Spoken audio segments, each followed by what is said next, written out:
Hola, ¿qué tal? Bienvenidos a una emisión más de Conexiones. Nos da muchísimo gusto saludarles. A los micrófonos Verónica Trujillo y Edwin Morón. El día de hoy estaremos platicando acerca de la epistemología compleja y la educación. También contaremos con la participación de algunas secciones como Alternativas del Buen Vivir, CLUM, de Comunidad en Comunidad, Semanario de la UIM y Reglamento de la UIM. Así que quédense con nosotros. Bienvenidos, bienvenidas.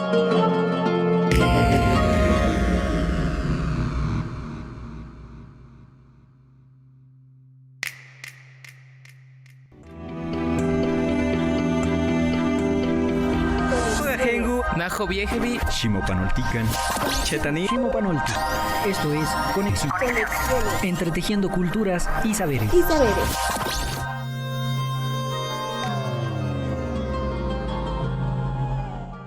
Pues como decíamos hace un momento, estaremos platicando con la doctora Virginia Gonfiantini acerca de la epistemología compleja y sus relaciones con la educación. Esta relación y esta dimensión de la epistemología de la complejidad ha sido abordada ya, Vero, en otros programas, y solo para recordar y poner un poco en contexto, decir que la complejidad tiene como condición central la relación de múltiples realidades, la dimensión de múltiples condiciones de despliegue de existencia dentro del mundo, y cuando se habla de educación no se puede menospreciar esta perspectiva porque la educación nos viene de múltiples lares, de múltiples entidades, y no solo podemos seguir pensando la educación en términos escolarizados. Claro, Edwin, y eso hace también ver la necesidad de salir de las aulas. Por muchos años, por muchas décadas, se consideró el ámbito universitario, el ámbito educativo, dentro de los salones, dentro de una institución solamente, es decir, al interior de cuatro paredes.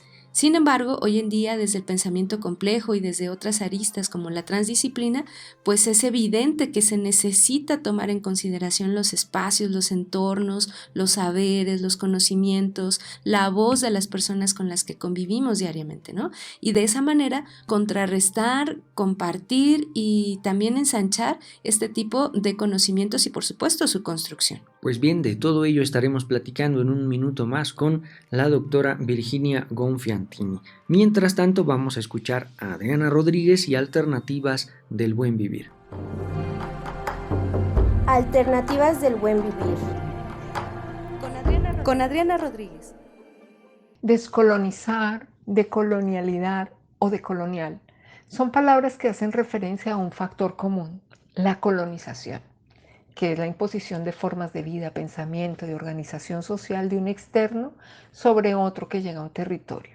Sí, como cuando Colón llegó al continente y descubrió que había habitantes con usos y costumbres que eran tan desconocidas como la geografía de ese entonces, que solo reconocía como Centro Europa y, más propiamente dicho, a la corona española de Isabel y Fernando, la monarquía vigente de esa época. Y es de ahí desde donde viene la palabra colonizar, como el verbo que se extendió por el planeta como una forma de poder que unos se atribuyeron creyéndose mejores y superiores a otros, desconociendo la existencia de esos otros.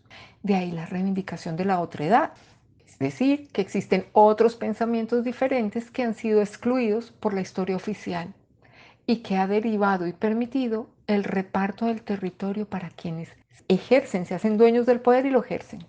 Una buena forma de visualizar ese reparto del poder es ver el mapa del continente africano. Míralo y observarás que se repartió como un pastel, con líneas que cortaron organización social, cultural, histórica y que aún a día de hoy tiene fracturas que se reflejan en migración, hambrunas, pobrezas, a pesar de ser lugares de gran riqueza.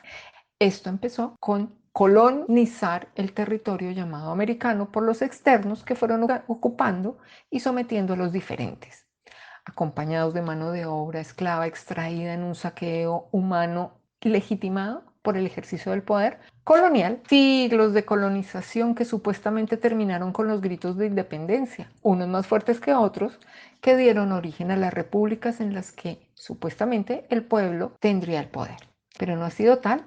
El reparto de poder, al igual que en el territorio, se ha extendido como la colonialidad, desconociendo al otro, imponiendo mayoritariamente una forma de ver occidental o eurocéntrica Y esto ha permitido que se expanda una colonización en todo, en el Estado, en los poderes públicos, en los poderes locales, nacionales, la educación, los modelos sociales de belleza, la economía, el dinero, las transacciones, el intercambio, la historia y hasta la geografía.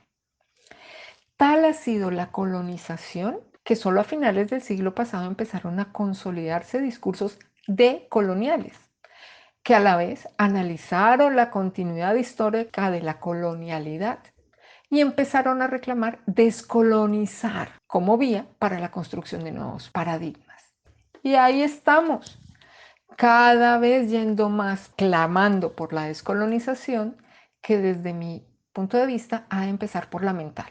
Soltar nuestro pensamiento, que las capas de información externas que nos impiden ver nuestra realidad, historia antigua, sabiduría popular, riqueza en todos los sentidos, se vayan cayendo y quitando, porque la colonización se hizo cargo de hacernos pensar que somos menos desarrollados, que estamos por debajo de economías exitosas, cuando en realidad tenemos riquezas que no se pueden comprar, como la sabiduría o el cuidado de nuestros mayores, la alegría de vivir la vida en comunidad, una naturaleza exuberante y rica en minerales que son extraídos para beneficio ajeno mientras nos quedamos con las huellas del saqueo, convencidos de que todo ha sido por nuestro bien.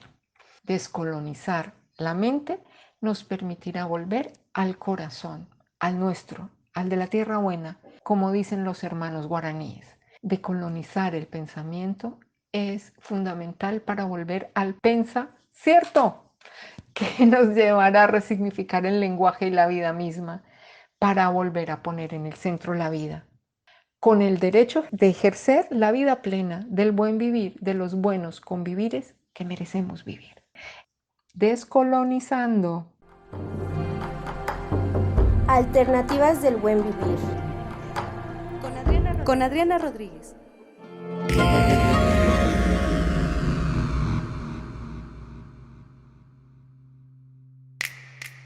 Ya estamos de regreso en Conexiones y hoy dialogaremos con la doctora Virginia Gonfiantini. Pero antes vamos a escuchar algunos datos relevantes acerca de su biografía. Ya regresamos. Virginia Gonfiantini es doctora en Pensamiento Complejo por la Multiversidad Mundo Real Edgar Morin, diplomada en Transformación Educativa por la misma institución, magíster en Educación con mención en Gestión, Evaluación y Acreditación por la Universidad El Salvador, cientista de la educación por la Universidad Nacional de Rosario. En la actualidad se desempeña como docente de doctorado, maestría y tutora de tesis de posgrado en la Facultad de Humanidades y Artes en la Universidad Nacional de Rosario. Además, es docente, investigadora y profesora titular de tiempo completo en la Multiversidad Mundo Real Edgar Morin en México. Muchas gracias, doctora Virginia, por estar en Conexiones y platíquenos cómo se caracteriza la epistemología compleja en el ámbito educativo.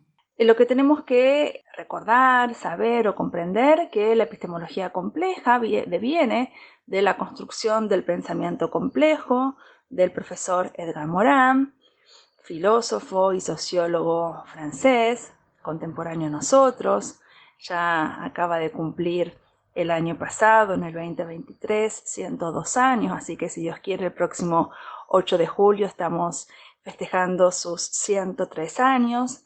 Y bueno, ¿qué es la epistemología compleja? La epistemología compleja es una teoría de conocimiento, es parte de la construcción del pensamiento complejo de Edgar Morin, y Morin, al ser filósofo, y como todo filósofo, construye una teoría de conocimiento.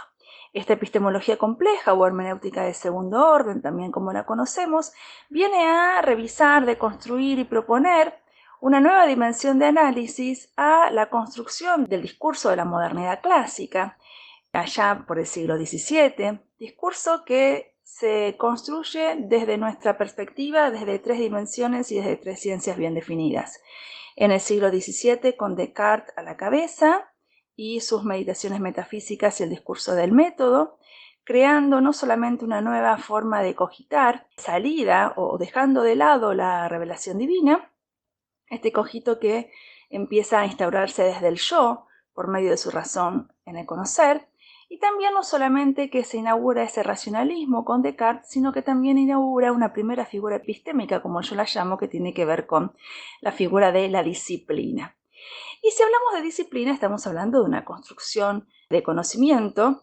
Y la segunda figura que nos interesa rescatar en el siglo XVII, contemporáneo a Descartes, que viene a aportar a la construcción del discurso de la modernidad clásica, que nosotros lo vamos a llevar luego al ámbito educativo, es Comenio, que con su didáctica magna, 20 años después del discurso del método de Descartes, construye lo que nosotros llamamos didáctica, el campo disciplinar de la didáctica y también este perfecto arte de enseñar todo a todos, abriendo a toda la ciudadanía, a todo el pueblo, a ricos y pobres, a niños y niñas, el sistema educativo, creándose en ese siglo, en el siglo XVII, el sistema educativo. Y también vamos a tener otro referente en el siglo XVIII, que es Newton, que nos va a aportar el concepto de método científico. Entonces, desde esos tres lugares, desde esos tres revolucionarios, constructores del discurso de la modernidad clásica,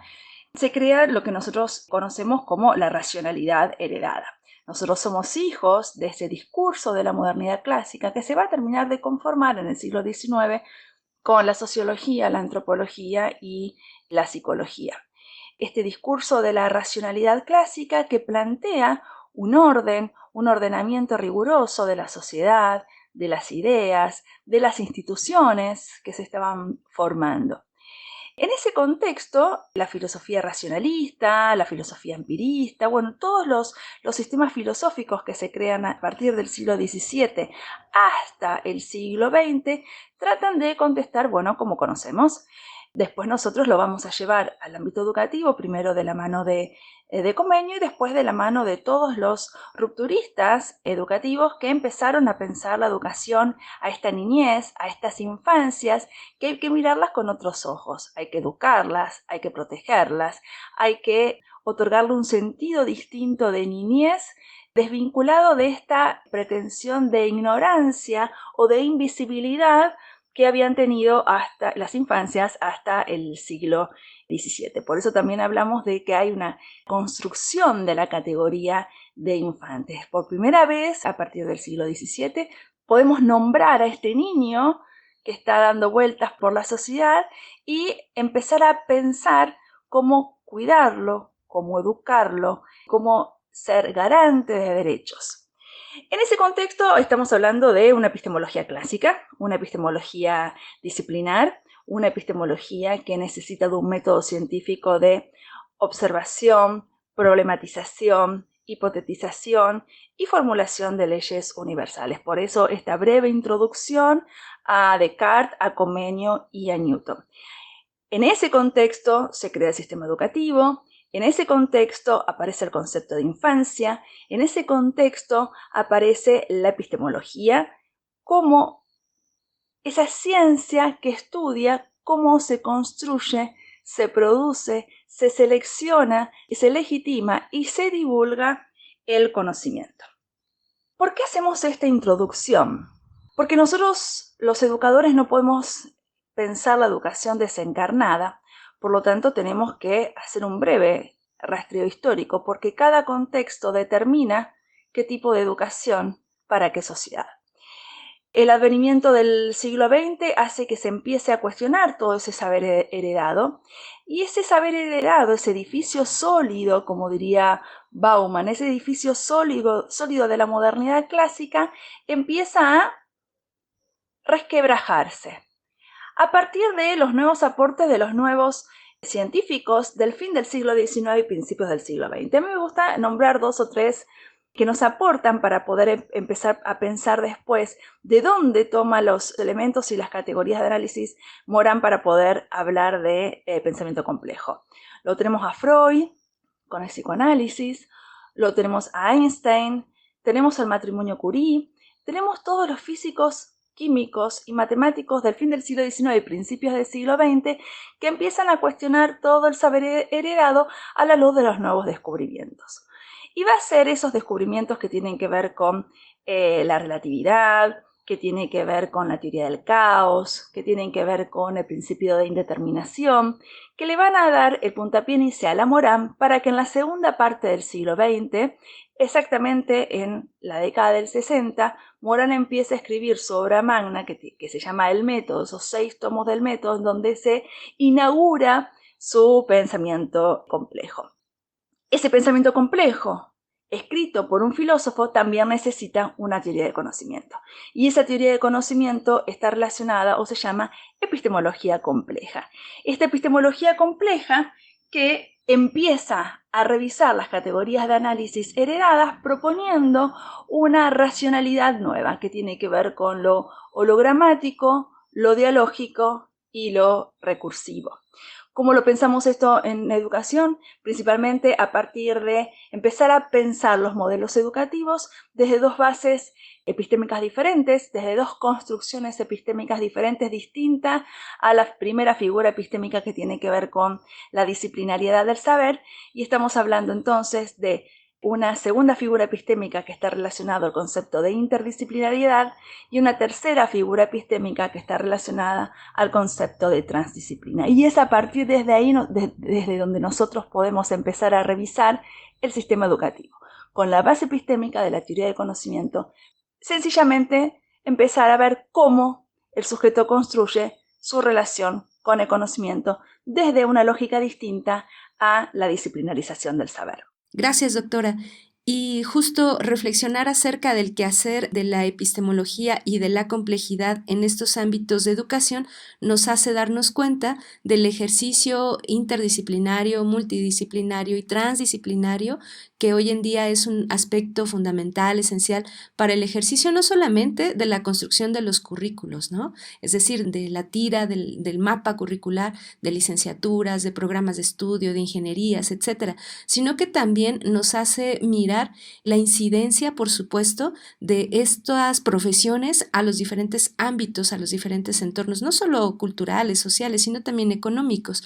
Por mucho tiempo, me parece que la principal preocupación de estos espacios educativos se centraba a el ámbito económico. Sin embargo, hoy en día, pues no se puede soslayar, por supuesto, el quehacer cultural y social de incidencia de estas licenciaturas, ingenierías, programas de estudio. Entonces, de ahí que el pensamiento complejo pueda derivar y pueda tomar en cuenta, ya decíamos, no solamente conocimientos provenientes de la ciencia occidental, sino también saberes, conocimientos que nacen en la familia, que nacen en las comunidades.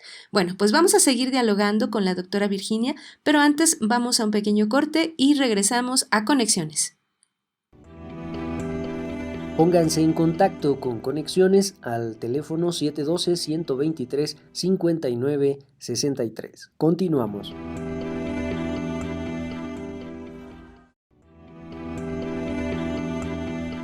Escríbenos conexiones.ci@uyem.edu.mx.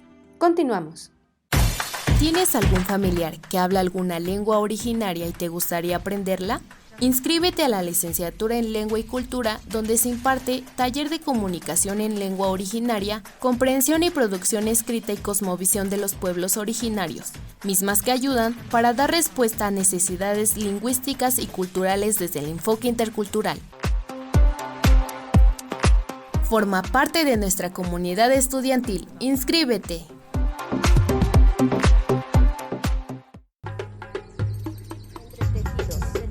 Entretejidos.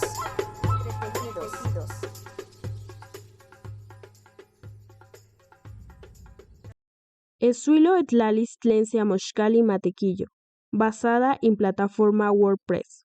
Pampa en Red Mexicana de Investigadores en Estudios Organizacionales Remineo AC. Tlaxcuilol achicotoc. Ini inik nextia, yakashit tlen wilislachtoli, tlen tlalis tlen seamoxcali matequillo. Pampa in Matlat Mexicana tlen tlactemuanig, ipan temachtili organizacionales Remineo AC. Ipan tlen catle, setemaca, tlen tlasihuitilistli, tlen echicolistli, tetlamaquilistli, guaneyolnotzalistli, tlen achi, tlen 150 tequit, melauactemoli, tlajnamiquili, ipan cuatzilistli, tlen Congreso Internacional de Análisis CIAO. Tlacteponali, Ipan Echicolistli, Universidades de México y América Latina. Inexcoyantilistli, Huanyehuaca, Botlamanilia, Intepostlachichihualoni, Tlente Tlamacani, Tlena Chitlamenti, WordPress. Pampa Tlasemilia, Inimanyot, Tlen Tlamanilisli, Huanyolchihuat, Tlen Yeyecolistli, Tlen Apropiación a Mantecayot, Huan Microinnovación. Neco Tlamantili, Tlanehuihuili, Onyalistli. Insel Tlinayor, Pampa Tlecayo, Académicos, Intlatemuani, Canampa, Sistema Nacional de Investigadores, Participantes, IPAN, ININ Congreso. Insantlapi, Tleninin Secuapatloctolistli, IPAN, Tlaquinamiquilistli, Tlena Moxcali, Matequillo, Huanquicalistli, Tlen Tequitl, Huepachtlo, Netlanalilistli, Tlen Cerremineo AC. Pampa Auxe, Tlaxcontoyot, Iucpa, Intitlet, Intlachialistli Académico, Manqui Tlactemuani, Tlaquilistli, Ipan Insemancayot, Inmachiot, Huantangible Tlen Concepto Tlachtimuali, Ipan Eticlet, Tlen Apropiación, Amantecayot, Microinnovación, Tetlamaquilistli, Documental Intlalistlen, Yancuilistli Tecnologías. Tlactoli, Tlatlapolistli, Remineo, Amoxcali, Matequillo, Microinnovación, Apropiación, Amantecayot, WordPress. Entretejidos.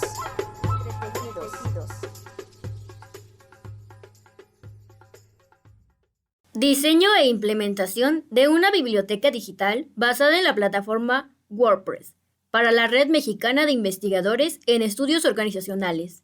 Remineo hace. Resumen. En este artículo presenta el caso del proceso de implementación de una biblioteca digital para la Red Mexicana de Investigadores en Estudios Organizacionales, Remineo, en el cual se aporta una solución viable a los requerimientos de compilación, administración y consulta de más de 150 trabajos de investigación científica en el marco del Congreso Internacional de Análisis Organizacional, organizado en conjunto con diversas universidades de México y América Latina.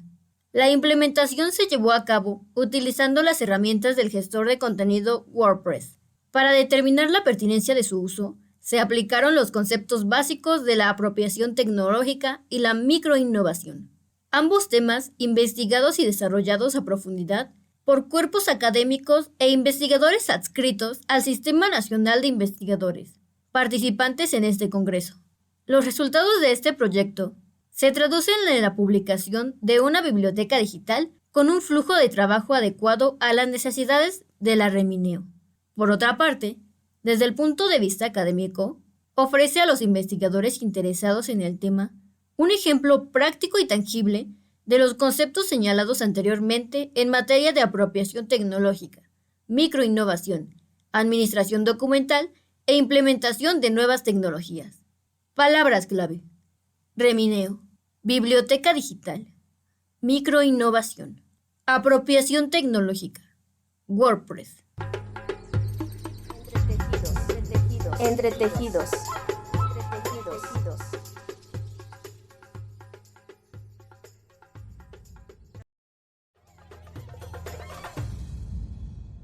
Revista de Transdisciplina y Cultura Digital.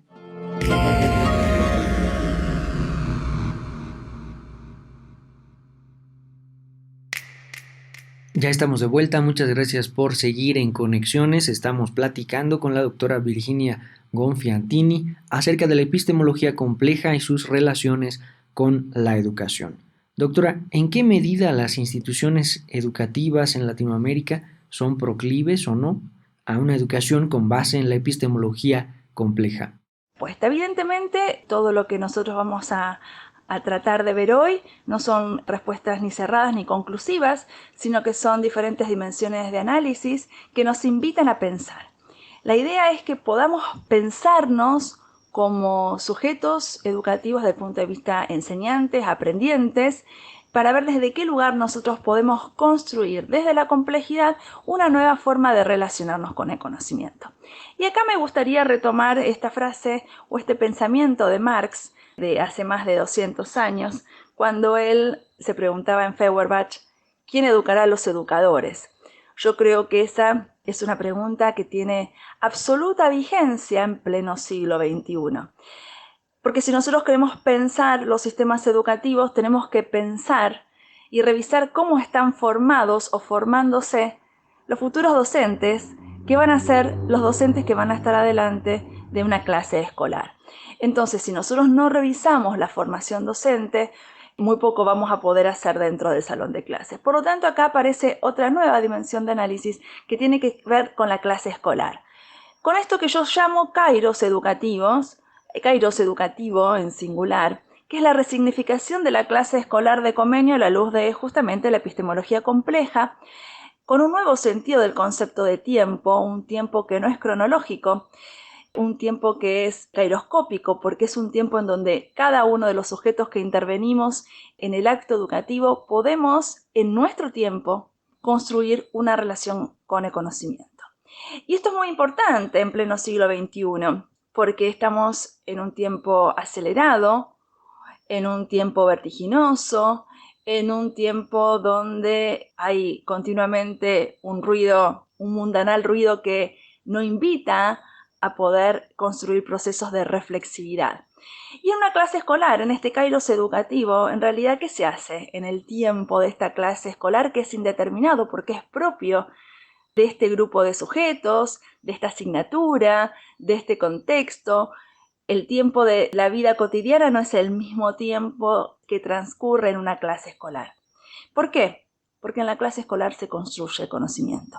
¿Cuál es la función de este docente desde una epistemología compleja que piense complejamente su práctica áulica, su práctica pedagógica, su práctica didáctica, su práctica metodológica desde la epistemología compleja?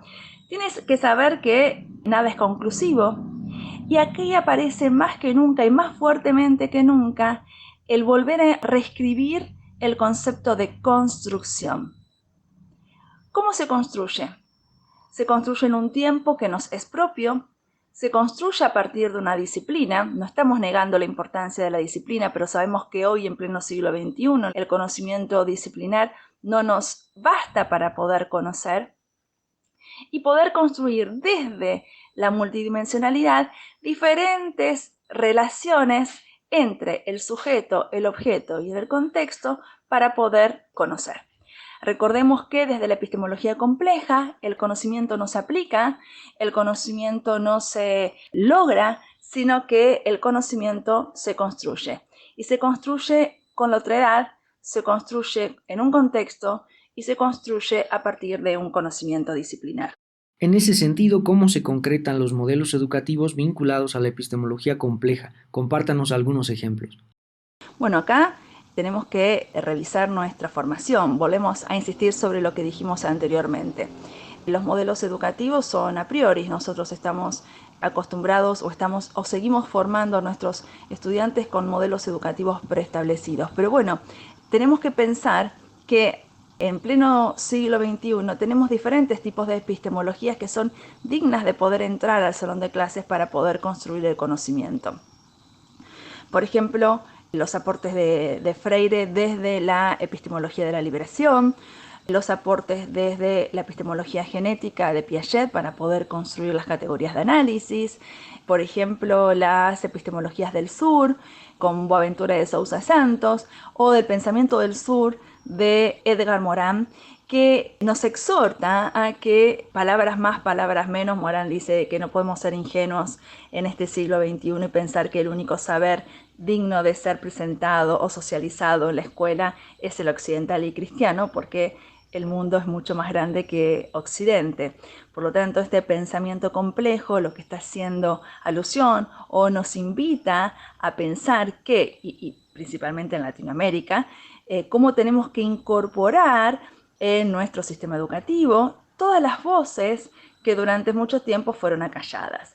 Pensemos en la diversidad étnica y cultural que tiene México, que no la tiene Argentina, que la tiene Ecuador. Son dos ejemplos en donde se debería pensar modelos educativos desde el buen vivir, desde diferentes racionalidades que están vinculadas a los pueblos originarios y a los nativos, para que de una fuerza y de una impronta de venida de la Pachamama puedan ser institucionalizados dentro de la institución escuela, valga la redundancia, que esta institución escuela, como dijimos anteriormente, se crea en Europa, se crea vinculado a una racionalidad cerrada, religiosa, también laica, pero con una impronta europea, dejando de lado la diversidad de las voces que hoy son necesarias para la construcción desde la alteridad cultural de nuevas formas de pensamiento y de acción. Pensemos que la escuela surge, como dijimos antes, en la modernidad clásica, pero recordemos cuáles eran las características fundantes de esta modernidad clásica para poder darnos cuenta por qué hoy estamos hablando de la necesidad de un pensamiento del sur que desde su epistemología compleja incorpore en los modelos pedagógicos otras voces. ¿Por qué? Porque la racionalidad moderna se construyó a partir de la objetividad clásica, el determinismo, la matematización del universo, la universalización y la homogeneización cultural. Y esta es una dimensión importantísima que no tenemos que desconocer. La escuela nace desde el punto de vista de la homogeneización cultural. Y hoy no podemos hablar de la homogeneización cultural. Hoy tenemos que hablar de una pluralidad de voces, tenemos que hablar de diferentes epistemologías que nos invitan al pensamiento, a la acción y a la reflexión desde la alteridad. Y entonces aparece como nunca antes la vigencia del concepto de otredad de la antropología clásica, pero releído en el siglo XXI.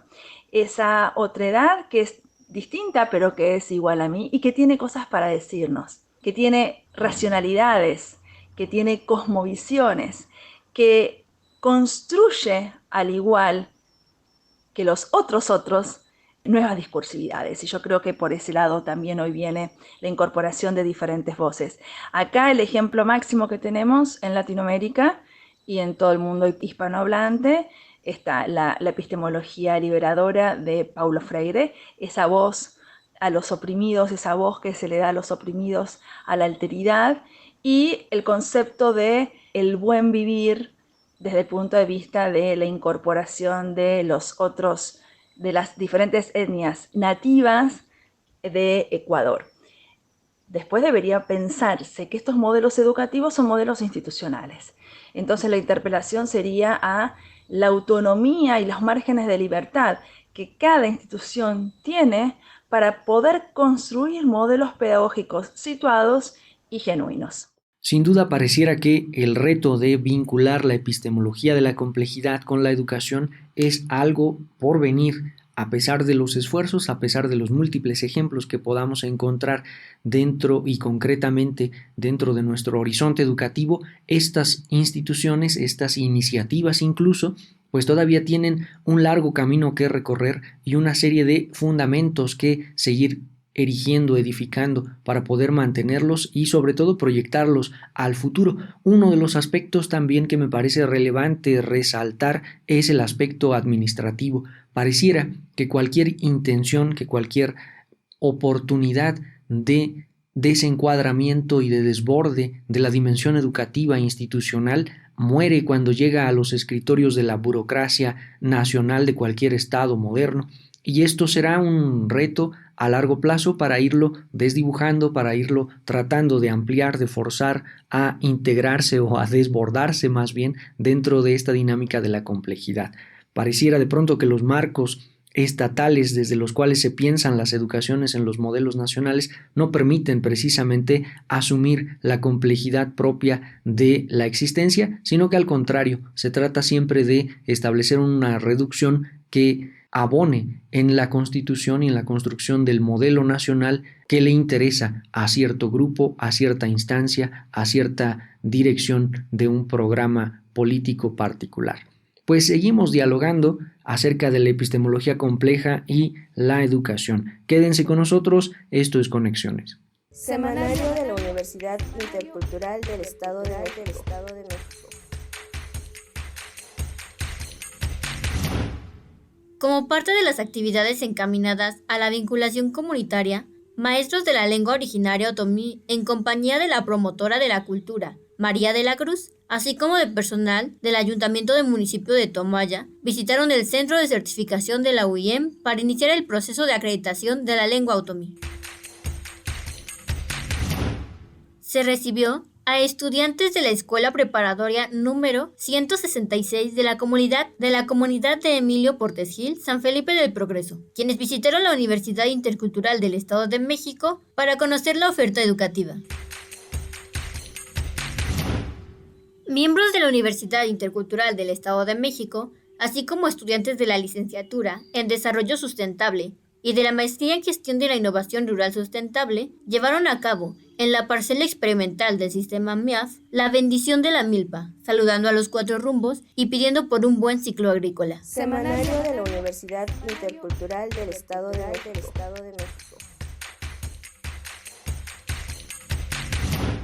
Semanario de la Universidad Intercultural del Estado de México.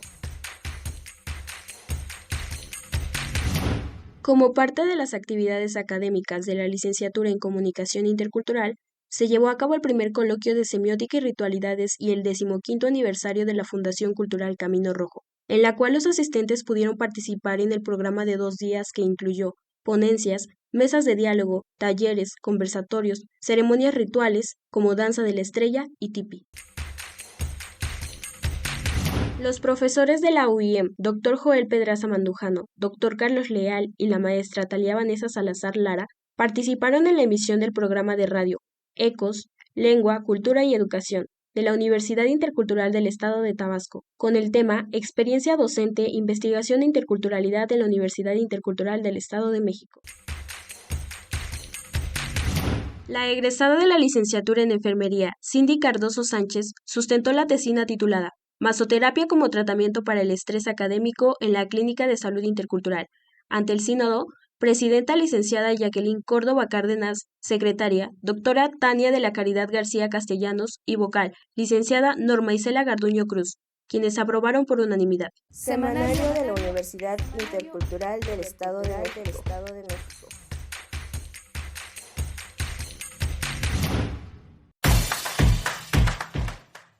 En la licenciatura de Desarrollo Sustentable tienes la oportunidad de diseñar proyectos que ayuden a la conservación de los ecosistemas y reservas naturales del país, así como también crear herramientas para el uso adecuado de los recursos naturales que hay en tu entorno. Ya lo sabes, inscríbete.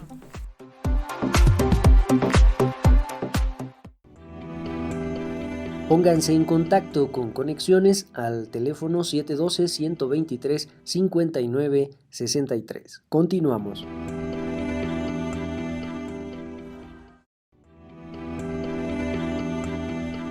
Escríbenos conexiones.ci@uiem.edu.mx. Continuamos. En la licenciatura en Arte y Diseño podrás encontrar talleres de dibujo natural, de técnicas secas y húmedas, joyería, escultura, estudio de los signos culturales, historia del arte y el diseño prehispánico, con el fin de revalorar y fortalecer las múltiples manifestaciones artísticas de los pueblos originarios. Inscríbete en la UIM.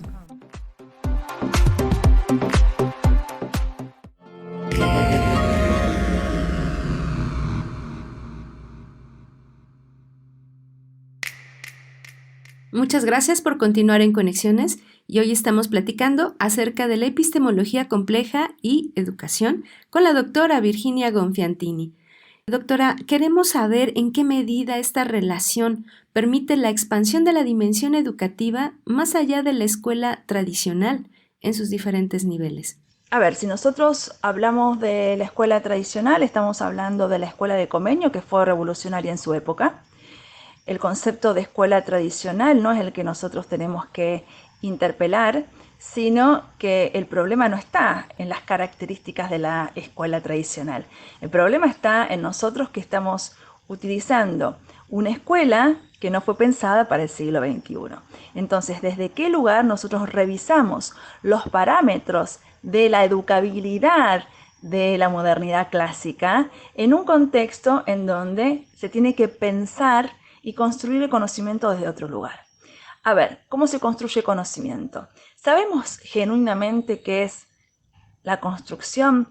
Yo generalmente lo explico siempre en todas mis conferencias. No es lo mismo la técnica de hacer un puente, la técnica del puente, que construir un puente. Yo soy educadora, o sea que no soy ingeniera y no tengo ni idea cómo se construye un puente, pero sí sé construir conocimiento. Entonces, el ejemplo es válido porque la técnica del puente, si yo les pregunto a ustedes qué es un puente o cuál es la función de un puente, cuál es la técnica de un puente. La técnica del puente es unir dos orillas. La función del puente, de un puente, es unir dos orillas. Ahora, ¿es lo mismo que construir un puente? ¿Qué necesito yo para construir un puente? Primero, ¿qué dos orillas vamos a unir? Y segundo, empezar a ver por qué estamos uniendo estas dos orillas. ¿Qué va a pasar por este puente? ¿Va a ser decorativo y voy a plantar flores? ¿Va a pasar un avión? ¿Van a pasar personas? ¿Va a estar construido en el océano, en terreno arcilloso, en la zona de los monzones, en altura, en zonas de terremotos? Por lo tanto, la técnica del puente, que es unir dos orillas, ¿es lo mismo que construir un puente? No, por supuesto que no. Porque la construcción, cada vez que yo construya un puente, no hay dos puentes iguales. No hay dos puentes que se construyan de la misma manera. ¿Por qué? Porque en el momento de la construcción del puente, yo necesito considerar diferentes dimensiones de análisis que son propias de ese contexto, propias del objeto de ese puente, propias de la significatividad de ese puente. Este simple ejemplo nos sirve para pensar el conocimiento. ¿El conocimiento se aplica? ¿Es ahistórico? ¿Es a priori? ¿Es universal? No, señores. El conocimiento se construye. ¿Y cómo se construye? Como el puente, teniendo en cuenta diferentes dimensiones de análisis, teniendo en cuenta diferentes pedagogías, teniendo en cuenta diferentes metodologías, teniendo en cuenta lo que sé, lo que ignoro, teniendo en cuenta la base relacional con lo que ya sé y con lo que no sé. Por lo tanto, la aplicación de un conocimiento técnico no es lo mismo que construir un conocimiento que sirva como praxis, que sirva como cambio, que sirva como acción. Porque el conocimiento, ¿qué hace? El conocimiento nos modifica como personas. Y ahí tenemos que empezar a hablar de cuáles son los procesos metacognitivos que entran en juego, cuál es la base ideológica en cada construcción epistémica, desde qué lugar podemos plantear construcciones interdisciplinarias y transdisciplinarias, cómo superamos esta dimensión fragmentaria del saber y del conocer del siglo XVII por verdaderas propuestas interdisciplinarias y transdisciplinarias. Y acá aparece otro concepto que yo también acuño en mis libros y en mis conferencias, que tiene que ver con el concepto del areios. El concepto del areios, la categoría de areios, viene de los griegos. Como todos los que nos dedicamos a estudiar filosofía, no podemos pensar la filosofía sin volver nuestros ojos a la Grecia del siglo V a.C. El areios era la colina en donde se hacían los sacrificios. Pero ustedes dirán, bueno, Virginia, ¿qué tiene que ver una cosa con la otra? En realidad también el areios aparece en la Biblia y era la colina donde el Señor subía para poder ver todo su reinado. Entonces el ejemplo es válido, porque cuando ustedes preguntan o cuando nosotros nos preguntamos cómo se construye el conocimiento, y no hay una respuesta, porque cada uno construye desde su singularidad. Entonces acá es importante retomar para la epistemología compleja el concepto de singularidad. Todos los que estamos acá, todos los que van a escuchar este programa, construye conocimiento como puede, en función de lo que sabe, de lo que ignora, de su contexto, de su formación y de las posibles o no relaciones que puedan realizar con ese conocimiento. Y acá aparece el concepto de areios. El areios es este lugar desde donde nosotros tenemos que mirar el conocimiento, este lugar de altura desde donde nosotros tenemos que mirar el conocimiento.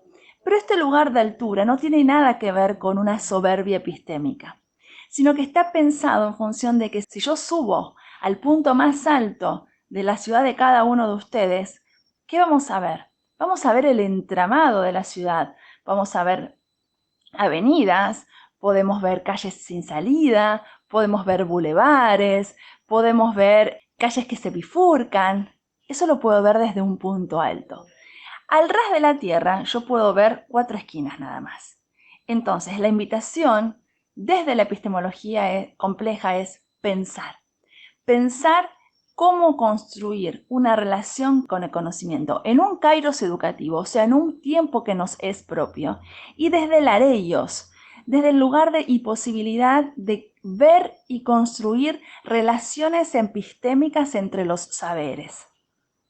Siempre vinculado a que hoy tenemos que pensar esas relaciones de saberes desde un concepto que a mí me gusta mucho que tiene que ver o que llamamos epistemologías otras.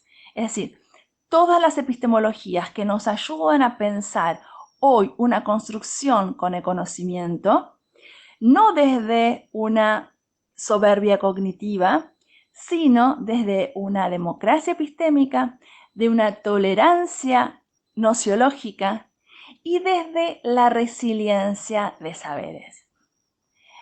Bueno, muchas gracias por la invitación, espero haber sido clara, los invito a que me sigan por mi canal de YouTube, a donde podrán encontrar con más detalle todo esto que nos interesa, que tiene que ver específicamente con volver a pensar la educación, el para qué estamos educando hoy, desde el pensamiento complejo de Edgar Morin y específicamente desde la construcción de saberes desde una epistemología compleja. Muchas gracias por su escucha atenta. Muchas gracias, doctora Virginia. Y pensar en estos tipos de educación, por supuesto, nos hace darnos cuenta de otros ejercicios que, por supuesto, se expanden a lo largo de Latinoamérica y, por supuesto, en otras latitudes del mundo. El caso, por ejemplo, de Ecuador, de Colombia, de Brasil, de Bolivia, de Perú y, por supuesto, de México, donde han puesto especial atención en recuperar este tipo de conocimientos propios y que, de alguna forma, combinados con la ciencia y con los ejercicios occidentales de educación, pues han pretendido dar cabida a otras aristas, a otros lugares donde anteriormente la educación tradicional pues no llegaba, no atendía sobre todo. Y reconocer estas problemáticas, pues me parece que hoy en día es un ámbito fundamental, por supuesto también dentro del quehacer de las universidades interculturales, porque tienen un modelo distinto de educación, tienen una preocupación también distinta. Y por supuesto, mirar estas dimensiones educativas, pues nos hacen también generar nuevas propuestas.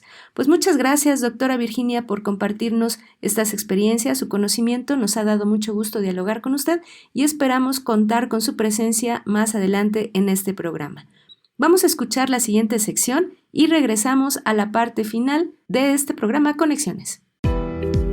Esta es una producción radiofónica del programa Los Colores de la Voz de la Universidad Intercultural de Chiapas. Muy buenos días, bienvenidos a la sección Conciencia Universitaria o Intercultural. Mi nombre es Ángel Horacio Gómez Escobar, soy estudiante de la maestría en estudios interculturales de la Universidad Intercultural de Chiapas. El día de hoy tenemos el honor de contar con la presencia del doctor Gunther Diez de la Universidad Veracruzana. Doctor, bienvenido, muchas gracias. Muchas gracias, Ángel, encantado.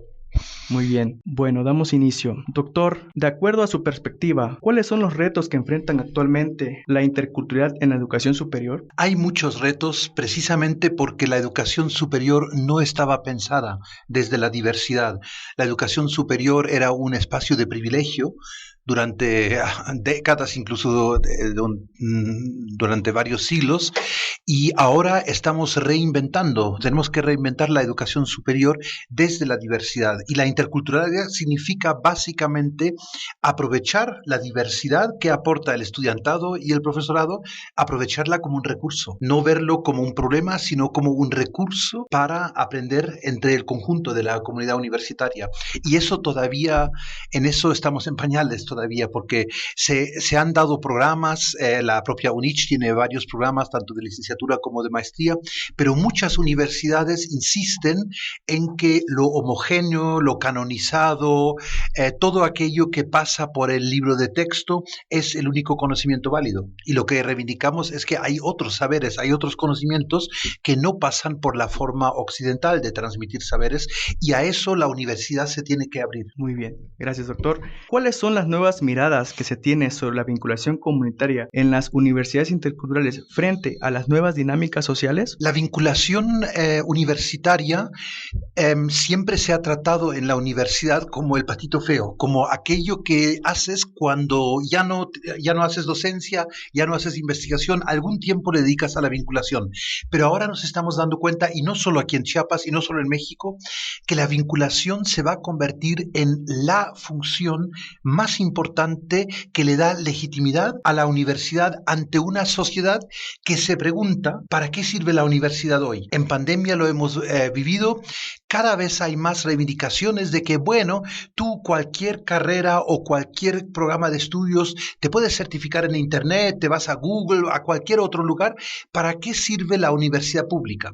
Y entonces, en ese sentido, la vinculación se va a convertir en nuestro puente con la sociedad, y ese puente tiene que ser un puente de ida y vuelta. No puede ser solo que nosotros ofrezcamos algún conocimiento a la sociedad, sino que también la sociedad y las comunidades que la componen nos pueden aportar conocimiento. Entonces es una situación de ganancia de ambas partes si lo organizamos bien y si le damos seriedad al asunto de la vinculación, que no sea simplemente un apéndice de la docencia y de la investigación como una función sustantiva importante. Muchas gracias, doctor. Ahora, ¿cuál es el balance que puede hacer a más de una década y media de la puesta en marcha de las universidades interculturales en México? Hay grandes logros, pero también grandísimos retos.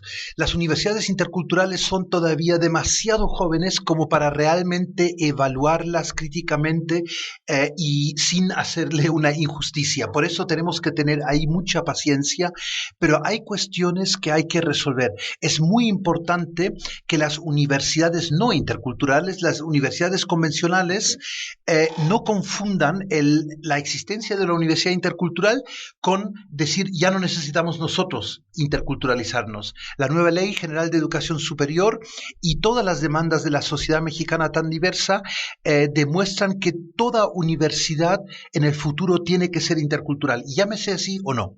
Las universidades interculturales tienen retos porque tienen fluctuaciones en su profesorado, hay falta de programas de basificación de los docentes, de las y los docentes, necesitamos un mayor peso de lo académico frente a lo político, hay consejos directivos de las universidades donde hay mucha injerencia de actores extraacadémicos, y por eso ahí es muy importante que las universidades interculturales paso a paso vayan adquiriendo la misma autonomía universitaria que han estado obteniendo las universidades históricas. Muchas gracias, doctor. ¿Algo más que desea agregar usted? No, simplemente quería comentarles que la colaboración que estamos haciendo entre la UNICH y la Universidad Veracruzana tiene que ver con un proyecto en el que estoy involucrado, que estoy coordinando junto con la Universidad de Paz y la UNAM, sobre sendas y trayectorias indígenas en la educación superior mexicana, y la UNICH es una de nuestras contrapartes más importantes para que podamos comparar cómo se desenvuelven estudiantes indígenas cuando cursan unas carreras convencionales, carreras tecnológicas, pero también carreras interculturales. ¿Cuáles son las ventajas y desventajas para luego la cuestión de la empleabilidad, los roles comunitarios cuando regresas, cuando te reinsertas, y cuáles son ahí los retos para universidades interculturales y también para las demás? Eso es un poco el proyecto con el que estamos trabajando ahora aquí en la UNICH. Muchas gracias por la entrevista. Muchas gracias, doctor. Muchos éxitos en sus nuevos proyectos y en los que ya implementa, y agradecerle el espacio que nos ha brindado para conocer un poco más acerca de la interculturalidad. Muchas gracias y hasta la próxima, ojalá. Hasta la próxima, doctor. Gracias.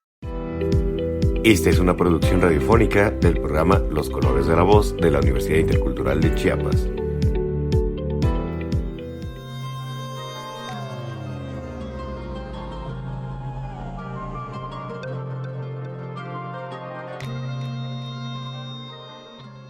Muchas gracias por seguir en Conexiones. Estamos ya en la parte final de esta emisión y ha sido enriquecedor poder escuchar a la doctora Virginia Gonfiantini acerca de su reflexión respecto de la educación y la relación con la complejidad y esta perspectiva, cómo puede vincularse precisamente para fortalecer y para provocar un modelo educativo distinto a lo largo de los países latinoamericanos y yo pienso que incluso a lo largo de diferentes países, ¿no? Uno de los aspectos que ya se señalaban a lo largo de la entrevista es precisamente que la complejidad implica dar cuenta de que no hay solo una forma ni un modelo particular y concreto a partir del cual se piense la formación educativa de las juventudes, de las infancias, de las adolescencias, incluso de la sociedad en general, digamos, sino que una parte fundamental de la complejidad pasa por el reconocimiento de múltiples alteridades que entran en juego dentro de las sociedades modernas en las que estamos inscritos y que desde cada una de ellas hay aspectos relevantes para concebir esto que llamamos formación, esto que llamamos ideal en términos de la conformación de lo que asumimos como humanidad. Y hacia allá, cada vez más, debiera apuntar la constitución de un modelo educativo que no se centre en los valores exclusivamente nacionalistas o que no se centre exclusivamente en un modelo unívoco de formación educativa, sino que cada vez sea más proclive a entender las múltiples formas de habitar, de ser, de estar en el mundo. Claro, Edwin, y pensar en estos niveles de realidad implica, por supuesto, no considerar un aspecto de jerarquías, ¿no? El establecer que uno es más evolucionado que el otro o el uno es mejor que el otro, sino más bien la diferencia, la diversidad, ¿no? En ese sentido, la pluralidad de realidades que existen alrededor de nosotros, en una nación, en un país, en un estado, en una localidad incluso. En ese sentido, estos niveles de realidad también nos hacen conscientes de otras formas de pensar, de otras formas de actuar y en esta relación el ámbito educativo, por supuesto, como lo ha señalado, no solamente podría considerar cierto tipo de valores, sino también los valores en la familia, los valores educativos, los conocidos como valores positivos, incluso algunos de estos valores que proceden de ámbitos espirituales o de ámbitos que tengan que ver con aspectos rituales nacidos o de origen de algunas de las comunidades. Pues sin duda muchos temas que descubrir y que reflexionar acerca de este quehacer en relación al ámbito educativo y la complejidad y bueno, pues ya en futuros programas estaremos desarrollando cada uno de estos aspectos. Pues muchísimas gracias por habernos acompañado, agradecemos también al equipo de producción de Conexiones, Verónica Trujillo, Daniel Vallejo Garduño, Daniela Canuto Jerónimo, Ciro González y Edwin Morón. Hasta pronto.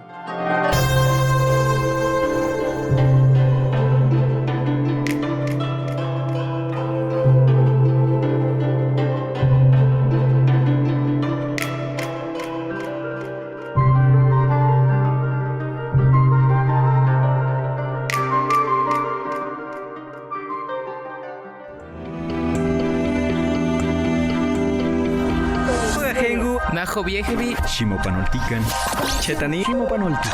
Esto es Conexión. Entretejiendo culturas y saberes.